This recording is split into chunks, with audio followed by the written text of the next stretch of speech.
तर राज्यातल्या काही भागात पुन्हा एकदा थंडीची लाट पसरली आहे। नाशिकमधील निफाडमध्ये 5 अंश सेल्सिअस इतक्या तापमानाची नोंद झाली। वाढलेल्या थंडीमुळे द्राक्षांना तडे जाण्याची भीती असल्यामुळेच शेतकरी चिंतेत आहेत। तर मागील 3 दिवसांपासून मुंबईकरांना पुन्हा एकदा थंडीची अनुभूती मिळते। उकाड्याचा सामना करावा लागत असलेल्या नागरिकांना आता पहाटेच्या सुमारास थंडीचा सामना करावा लागतोय। उत्तर भारतात सुरू असलेल्या बर्फवृष्टीचा काहीसा परिणाम हा महाराष्ट्रावर देखील आता झालेला आहे। या सगळ्याचा आढावा घेतला माझ्या सहकार्यानं। मुंबईकरांना मागील 2-3 दिवसांपासून पुन्हा एकदा थंडीची चाहूल लागते।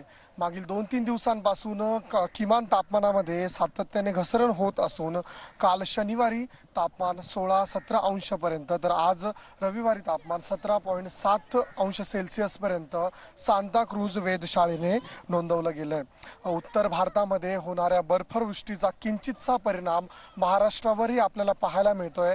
मागील 2 ते 3 दिवसांपासून पहाटेच्या वेळी सातत्याने कमाल तापमानात घसरण होताना आपल्याला दिसून येते।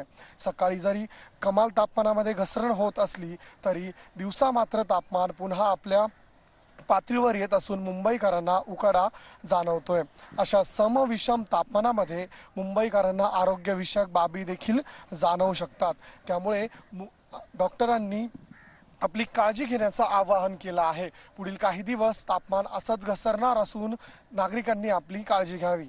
कॅमेरा पर्सन मोहनसह मी ऋतिक गणकवार, TV9 मराठी, मुंबई।